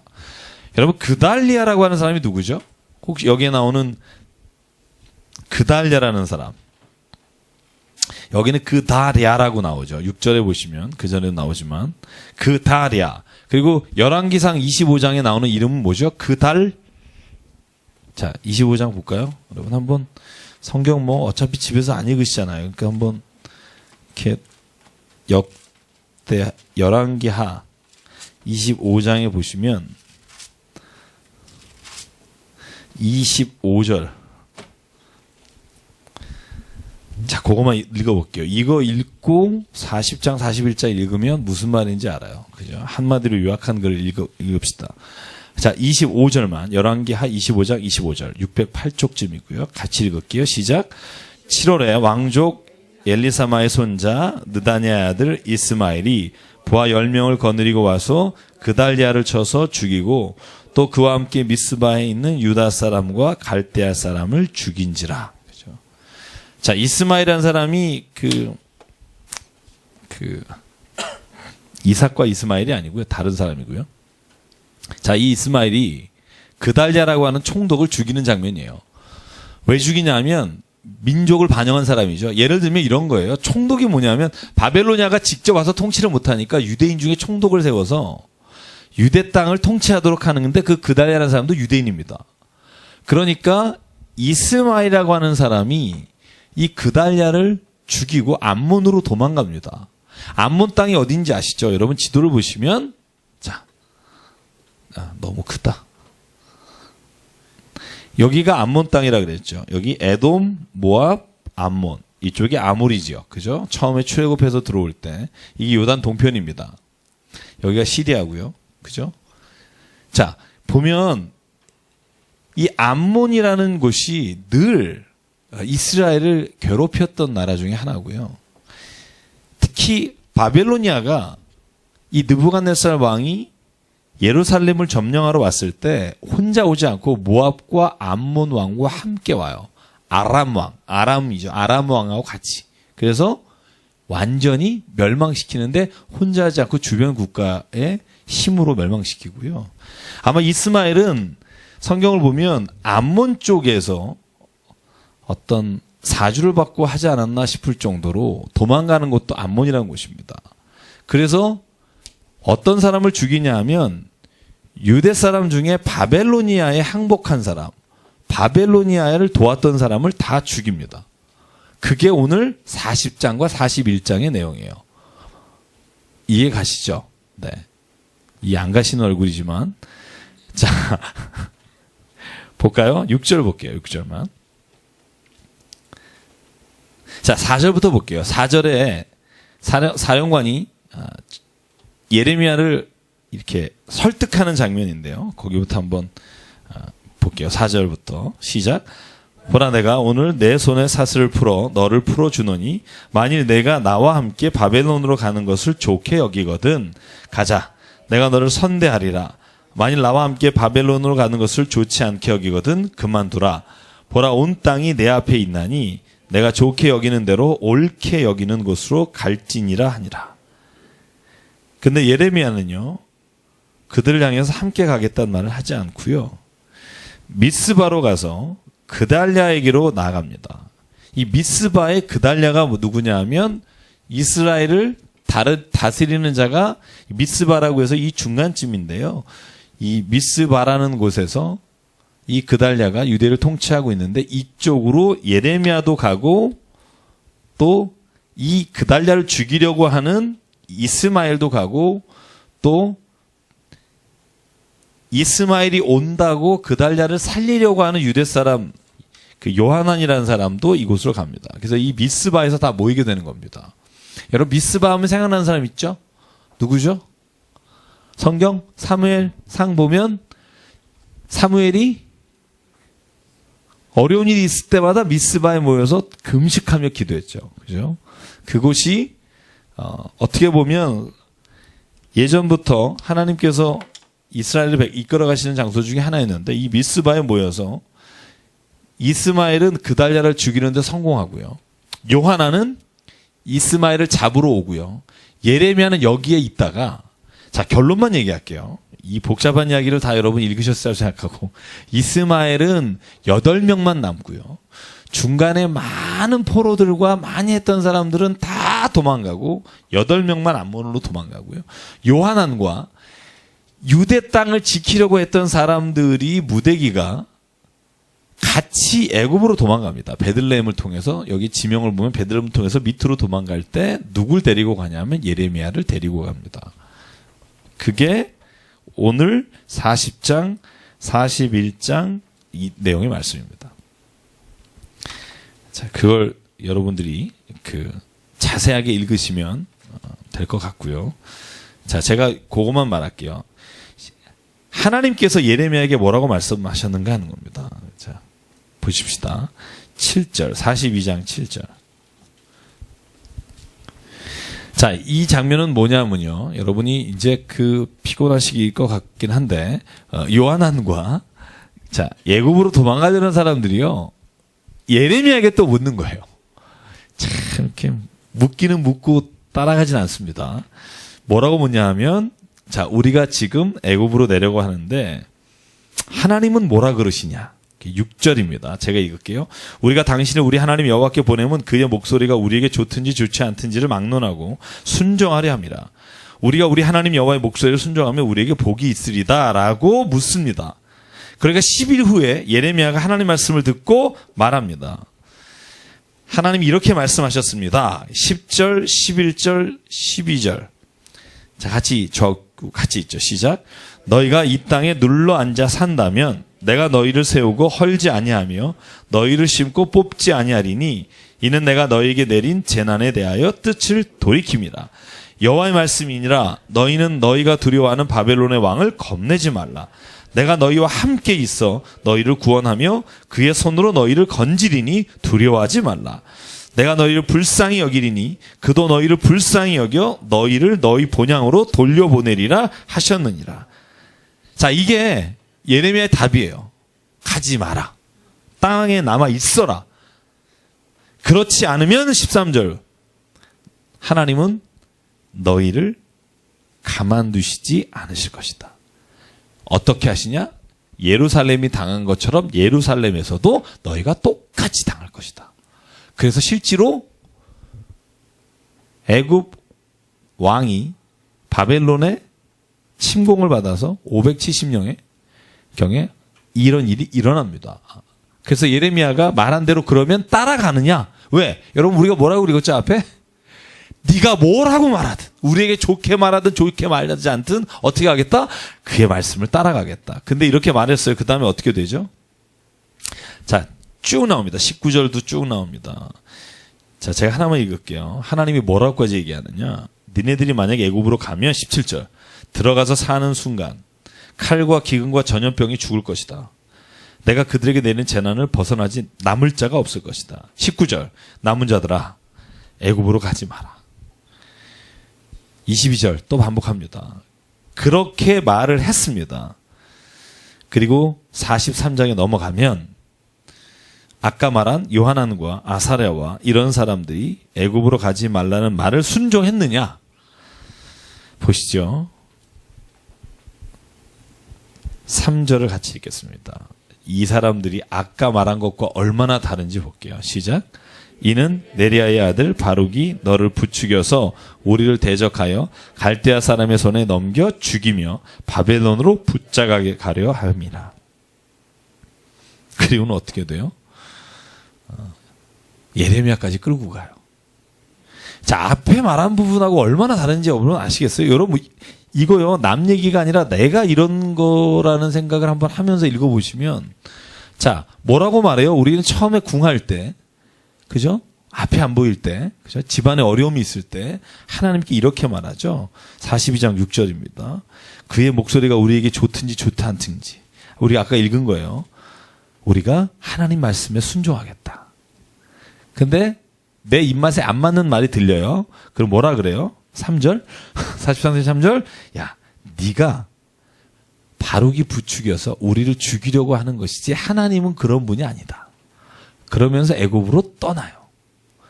여러분 우리가 이럴 때 얼마나 많은지 한번 카운트 해보실래요? 내가 만약에 하나님께 간구하고 구할 때 그 모습하고 내가 원했던 게 안 됐거나 내가 원하는 대로 응답이 안 왔을 때 내가 하는 모습하고 얼마나 다른지 이런 말 있잖아요. 반면교사라고. 그죠? 예레미야에 나오는 이 요하난의 모습을 보면 저희들의 모습이 드러난다는 거죠. 똑같습니다. 저는 그렇게 다르다고 생각하지 않습니다. 우리도 내가 원하는 것을 주시리라고 믿고 그것을 위해서 기도할 때는 장난 아니죠. 막 금식도 하고 난리 나죠. 그죠? 막 10에 5조도 드리고 막 그러죠. 그죠? 그러다가 안 되면 어떻게 되죠? 저만 그런가요? 안 되면 자기가 했던 모든 것에 대해서 다 하나님 쪽으로 무엇인가 문제가 있다고 생각하는 게 우리라는 거죠. 그랬더니 예레미야가 아주 이렇게 허를 찌르나고 하나요? 보면 하나님께서 예레미야를 통해 하신 말씀대로 다 이루십니다. 그게 44장, 45장 됩니다. 애굽에 간 사람들, 유대인들에게 일어난 일이 기록된 게 44장, 44장, 45장입니다. 그대로 이루어집니다. 그래서 이쯤 되면 제가 이 정도 보여드리면 제가 말씀드리고 싶은 게 그겁니다. 이 정도 되면 하나님의 말씀을 믿으십시오. 이 정도 되면 이제는 그냥 믿으십시오. 아, 하나님이 이렇게 하지 말라는 것을 안 해야 하는구나. 하나님이 말씀해서 하라는 것을 해야겠구나. 저는 지금부터라도 그렇게 사는 사람에게 하나님께서는요, 다른 사람에게 어떤 통해서가 아니라 하나님이 직접 주시는 은혜가 있습니다. 직접 주시는 말씀이 있고, 직접 주시는 은혜가 있고. 자, 한번 넘어가 볼게요. 44장, 45장까지만 하면 오늘 끝납니다. 왜냐하면 46장부터는 이방인에 대한 예언입니다. 이집트, 바벨로니아, 에돔, 모압. 그래서 제가 이사에서도 했고, 그죠? 계속 반복했기 때문에 제가 그 부분은 여러분이 읽으신 걸로 족하다고 생각하고요. 45장까지만 하고 52장도 시드기가 죽는 모습이니까 자 44, 45만 오늘 하면 마칠 수 있을 것 같아요. 자 44장 볼까요? 이집트에 사는 유대 사람들아 하고 예레미야에게 하나님 말씀이 들립니다. 자 한번 볼게요. 하나님께서 얼마나 이 사람들에 대해서 하나님을 배반하고 떠났는지 생각하고 있는지를 볼게요. 자, 시작. 3절부터 3, 4절 시작. 이는 그들이 자기나 너희나 너희 조상들이 알지 못하는 다른 신들에게 나아가 분향하여 섬겨서 나의 노여움을 일으킨 악행으로 말미암으니라.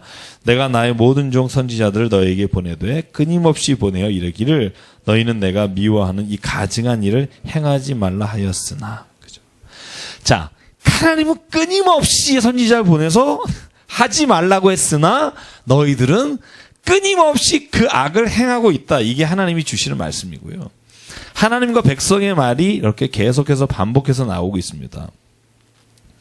자 보시죠. 하나님이 9절, 8절에 또 말합니다. 어찌하여 너희는 너희 손으로 만든 것으로 나의 노여움을 사느냐. 이게 뭐냐? 우상숭배죠. 그죠? 그러니까 백성이 뭐라 그래요? 15절입니다. 자기 아내들이 다른 신에게 분향하는 줄 아는 모든 남자 곁에 섰던 모든 여인이 말하는 겁니다. 어렵죠. 주어가 굉장히 길어요. 어쨌든 이방신을 섬기는 여인이 말합니다. 자, 제가 보고 싶은 게 17절, 18절입니다. 다시 읽을게요. 시작. 우리 입에서 낸 모든 말을 반드시 실행하여 우리가 본래 하던 것 곧 우리와 우리 손주와 우리 왕들과 우리 고관들이 유다 성읍들과 예루살렘 거리에서 하던 대로 하늘의 여왕에게 분향하고 그 앞에 전제를 드리리라. 그때는 우리가 먹을 것이 풍부하며 복을 받고 재난을 당하지 아니하였더니 우리가 하늘의 여왕에게 분향하고 그 앞에 전제 드리던 것을 패한 후부터는 모든 것이 궁핍하고 칼과 기근에 멸망을 당하였느니라 하며. 자, 여기들 뒤에 또 몇 마디 더 합니다만. 자, 이 요지가 뭐죠? 자, 여기 보시죠. 이제 마지막입니다. 이 여인들이 말하는 요지가 뭐예요? 예레미야는 너희가 어떻게 하면 하나님이 그렇게 말했는데도 너희는 계속해서 애굽에 와서도 이방신을 섬기느냐? 그랬더니 이 여인이 하는 말은 그 드리는 이유가 뭐라고 그래요? 여보세요? 뭐라 그래요? 뭐라는 거죠, 이게 지금? 자, 크게 얘기해 보세요. 네? 네. 네. 자, 날씨가 덥죠? 네. 피곤하시죠? 네. 장로님? 네. 뭐 만만한 게 장로님이죠, 뭐. 네. 오늘 다른 장로님들은 다 중국 가셨으니까. 네. 자, 뭐죠? 뭐라고 얘기하는 거죠? 지금 거의 지금 잠깐 이렇게 그죠? 유체 이탈. 여인들이 하는 말이 그거예요. 예전에 여신을 섬겼을 때는 오히려 나에게 잘 되는 일이 많았는데 여신한테 제사를 드리는 것을 안 하는 때부터 우리가 궁핍하고 기근으로 멸망당해서 다시 이것을 시작할 수밖에 없다. 그게 이 애굽의 땅에 와서 우상을 섬기는 여자와 남자들이 지금 예레미야에게 변명하는 내용입니다. 여러분 여기에 대해서 어떻게 생각하세요? 이건 정말 시리어스한 거예요. 저는 굉장히 굉장히 중요한 질문이라고 생각해요. 여러분 안 그러겠어요? 야, 이거 내 교회 다니고 난 다음부터 회사가 잘 안 되는데, 그죠? 우리 애가 아픈데. 저희 교회도 계속 씨름하고 있는 게 그거예요. 몇 분이 계속 교회 나온 지 얼마 안 되신 분들 중에 교회를 끊으신 분이 가족에 우환이 생기고 그러면 이제 끊으시는 거죠. 왜냐하면 주변에서 왜 그 유교나 다른 종교를 가지신 분들이 종교 바꾸면 그런 일이 생긴다고. 이렇게, 그러니까 그분들에게는 이게 귀신들의 전쟁이에요. 그래서 이 종교 바꾸면 다른 종교에 있는 귀신이 와서 이렇게 전쟁하고 막 이런 개념으로 생각하시니까. 오늘 똑같은 거예요. 그죠? 내가 하나님 믿고 여신에게 제사를 안 드렸더니 보니까 옛날에는 먹을 것이 풍부하고 재난도 없었는데 왜 예수님 믿고, 예수님도 아니죠. 하나님을 믿고 우상을 섬기지 않으니까 왜 이렇게 어려움과 재난이 오는지 모르겠다. 여러분, 그때 여러분들은 뭐라고 말씀해 주시겠어요? 다른 사람들에게. 이런 말을 하는 사람이 있다면. 여러분 뭐라고 말해 주시겠어요? 만약에 상담이 왔어요. 교회 다니고 난 다음부터 회사도 망해가고 우리 딸은 아프고 그저께 교통사고 났고 내가 종교를 잘못 옮겼나 봐요. 이러면 뭘 하시겠어요, 여러분? 제가 생각해도 그러신 것 같네요. 뭐 이러실 거예요, 그냥? 뭐라고 말씀하시겠냐고. 한번 여러분이 그런 질문을 들었어요. 그러면 왜냐하면 여기에 대해서 뭐라고 말하느냐가 여러분들이 그거에 대해서 어떻게 생각하느냐를 결정하기 때문에 뭐라고 말하겠어요? 우리 형제님, 집사님 뭐라고 얘기하겠어요? 1년만 더 견뎌보십시오. 1년 후에는 대박 날 겁니다. 뭐 이런 분 있어요. 제가 아는 분 중에 딱 1년입니다. 1년만 지나면 뭐 얼마나 좋은 일을 주시려고 이런 어려움을 주시는지, 그죠? 듣는 사람이, 그죠? 좀 참을만 할 수도 있겠네요. 그죠? 우리 주님이 하셨습니다, 권사님. 뭐라고 말하는 게 좋을까요? 근본적인 얘기를 해야 되겠죠. 네가 원하는 거하고 네가 보이는 것을 원하는 거하고 하나님은 우리를 보게 돼야 이 사람들이 원하는 것과 하나님의 생각이 다릅니다. 그럼 굉장히 근본적으로 창조하신 것부터 말해야 될 것 같아요. 그러니까 하나님이 주시는 복과 우리가 기대하는 복이 굉장히 차이가 있다는 것은 여러분 인정하시죠? 안 하시는 눈치인데. 그렇죠? 실제로 제가 이런 생각해요. 저나 여러분이 제가 목회하는 교회에서 어려움을 당하셨어요. 힘든 일을 당하셨어요. 먼저 좋은 일을 당하셨어요. 좋은 일이 생겼어요. 그럼 제가 이런 말해요. 진짜 하나님이 기도를 들어주시고 하나님께서 오늘 집사님의 가정에 이런 일을 이루시니 감사합니다라고 분명히 말할 거예요. 그리고 그걸 보고 다른 사람들이 진짜 하나님 믿는, 예수님 믿는 어떤 그 힘과 기쁨을 맛보게 된다.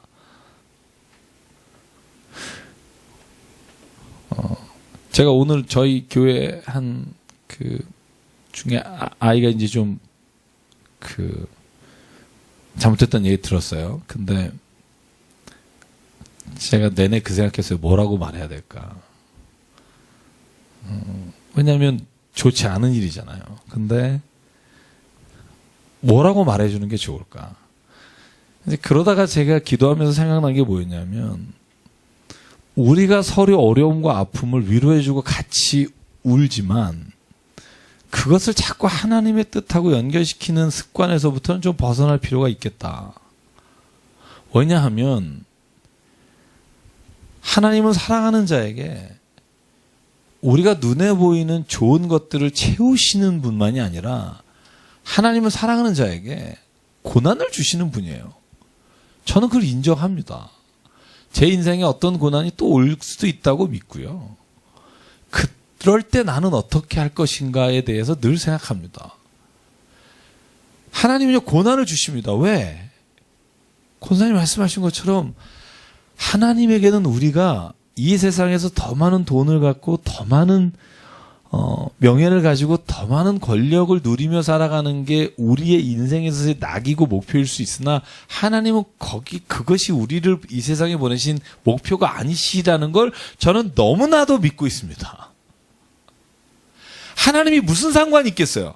물론 자녀가 너무 고생해서 막 인생에 있어서 피폐해지고 막 사는 게 아니고 막 그냥 이렇게 하는 걸 보고 싶으신 부모가 없겠지만 때로는 자녀가 인생을 살아가면서 하나님이 진짜 주시고자 하는 것을 구하지 않고 다른 것을 구하며 살아가는 걸 보시면 저는 반드시 뺏어갈 수도 있다고 믿습니다. 그래서 진짜 중요한 게 뭐냐까 성경을 보면 너희는 먼저 그의 나라와 그의 일을 구하라. 저는 이것이 그냥 하나님이 해본 소리가 아니라 그 다음 말이 있잖아요. 무엇을 먹을까, 무엇을 입을까, 무엇을 마실까 염려하지 마라. 너희는 먼저 그의 나라와 그 일을 구하라. 그리하면 하나님이 이 모든 것을 너에게 더하시리라. 그러니까 이것 인과관계가 아닙니다. 하나님의 뜻을 구하면 이걸 주실 거니까 하나님의 뜻을 구하자. 이걸 받기 위해. 성경은요 그렇게 말하는 게 아니고요. 이걸 하나님의 뜻과 하나님의 의를 구하면 이 모든 것들이 이루어진 것보다 훨씬 더 큰 기쁨이 이미 있다는 거예요. 애통하는 사람은 나중에 you will 너는 이제 애통하지 않고 기뻐하게 될 거다. 이런 게 아니고요. 애통하는 지금 네가 애통하는 게 복이 있다. 여러분 그게요 굉장히 파격적인 말입니다. 왜냐하면 우는 네가 복이 있는 거다. 왜? 네가 지금 하나님을 알기 때문에 네가 괴로워하며 울 수 있는 자가 행복한 사람이다. 하나님을 믿지 않은 사람은 그것으로 인해 아파하며 울지 못한다. 왜? 하나님을 안 믿으니까. 여러분 이게 하나님이 예수를 통해서 주신 파격적인 선언입니다. 그래서 저는 마태복음 5장, 6장, 7장은요. 여러분 외우고 암기하면서 그건 예수께서 하나님이 무엇을 진짜 원하시는 주시는 것이 산상수훈이고요. 거기 이렇게 말하죠. 옛 모세는 너에게 이렇게 말하였으나 나는 오늘 너에게 이렇게 말하니 모세는 이렇게 말했다. 너희는 너희 형제를 사랑하고 너희 원수를 미워하라. 그러나 내가 너에게 말하노니 너의 형제도 사랑하고 원수를 네 몸과 같이 사랑해라. 왜? 나 하나님의 사랑하니까 나 참고 사랑한다.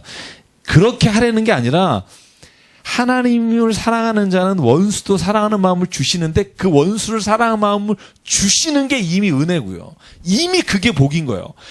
여러분 만약에 저같이 교만하고 저같이 진짜 이기적인 사람이 원수나 나에게 해준 사람을 사랑할 수 있어요? 못해요.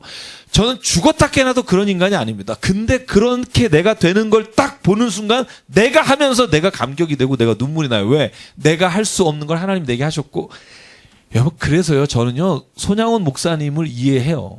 저는 그렇게 할 수 있느냐? 두 아들을 죽인 사람을 양아들로 삼고 그 사람을 내가 자녀 교육을 시킬 수 있겠느냐라고 질문할 땐 내가 자신 없을 수 있지만 저는 이건 믿어요. 손양원 목사님이 자기를 죽인 두 아들을 죽인 그 사람을 양아들로 삼을 때 분명히 그 목사님은 이런 마음이 있었을 거예요. 나 같은 사람이 어떻게 이런 일을 할 수 있을까? 그게 이미 하나님의 나라가 임한 거죠. 이 하나님의 나라가 임하는 건 이 돈을 벌어서 사람들의 어떤 추앙을 받거나 사람들이 저 사람 괜찮다라고 말하면서 받는 그 우쭐함과는 비교할 수 없는 기쁨이 있다는 거예요. 거기는 세상이 줄 수 없는 평안이 있고 세상이 줄 수 없는 거기에 은혜가 있기 때문에 하나님의 나라와 의를 구하는 자는요 이미 다른 것은 덤이에요. 저는 그런 믿음이 있으면 참 좋겠습니다. 하나님을 믿어서 내 안에서 이미 하나님의 뜻이 이루어진 사람에게 나머지 모든 게 덤입니다. 그러니까 그 덤은요 올 수도 있고 안 올 수도 있어요. 저는 그렇게 믿어요. 이 덤은 하나님이 주시고 싶은 자에게 주시는 거고 이미 하나님을 믿음으로 인해 내가 할 수 없는 일을 나를 통해 이루셨습니다. 그렇기 때문에 이미 나는 복받은 사람입니다. 저는 그게 성경이 말하는 복이라고 생각해요. 만약에 그 고백이 없으면 우리는 늘 하나님을 믿는데 왜 나를 이렇게밖에 안 쓰실까? 왜 나는 다른 사람은 저렇게 좀 열심히 아닌데 나같이 열심히 하는 사람을 이렇게 세워주시지 않으실까? 늘 이 고민하다가 인생을 그냥 가야 되는 거잖아요.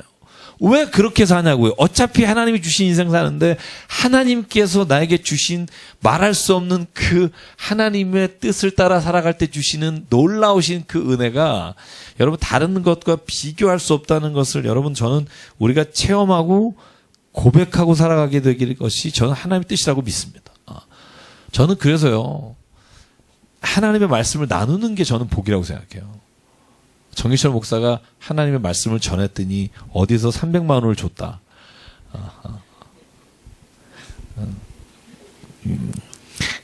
저는 그냥 뭐 저 자신에게 적용하면 그런 거예요. 목사가 말씀을 전해서 여러분 잘 나가는 분들은 잘 받으세요. 그래서 늘 말하죠. 어렵다는 소리 하지 마라. 너희도 열심히 하면 나같이 될 수 있다. 근데 저는 그런 건 정말 덤이라고 생각하고요.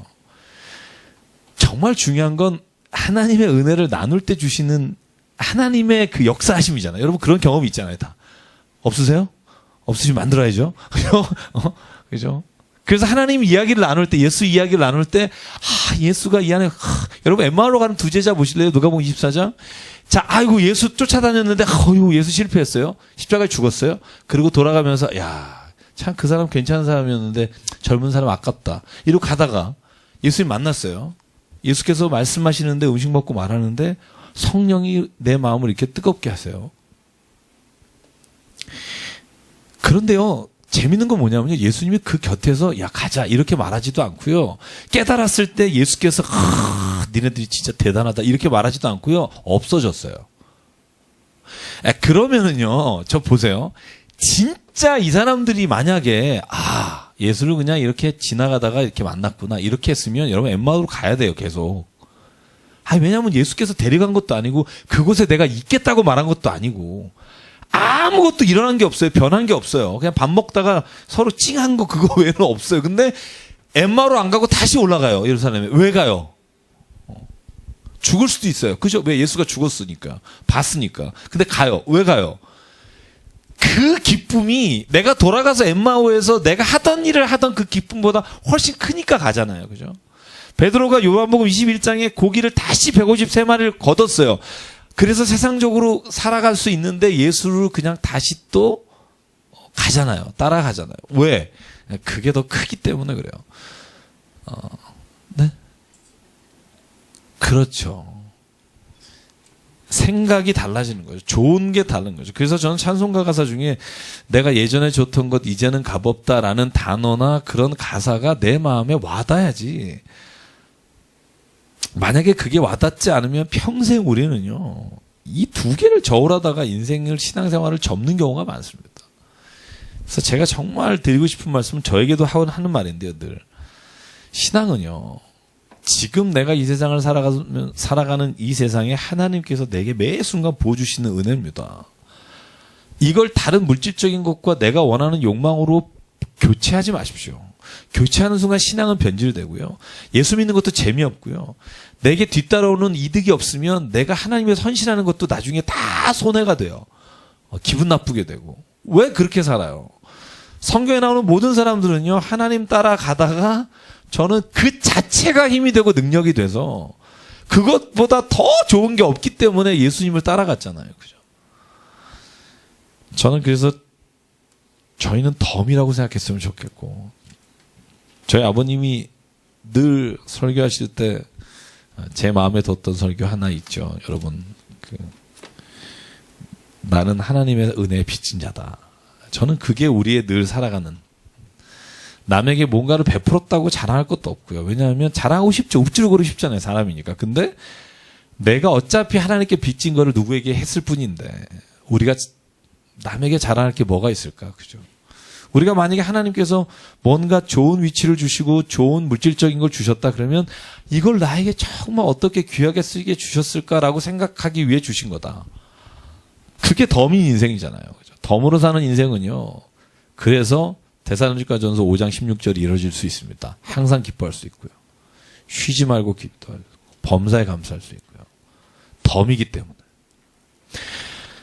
여러분, 내가 물건을 얼마 전에 샀어요. 샀는데 귤을 샀어요. 귤을. 조카들이 와서 귤을 샀어요. 귤을 한 봉지를 샀어요. 그 할머니가 막 담궈 주시더라고요. 운전하고 오는데요. 썩은 게 반이에요.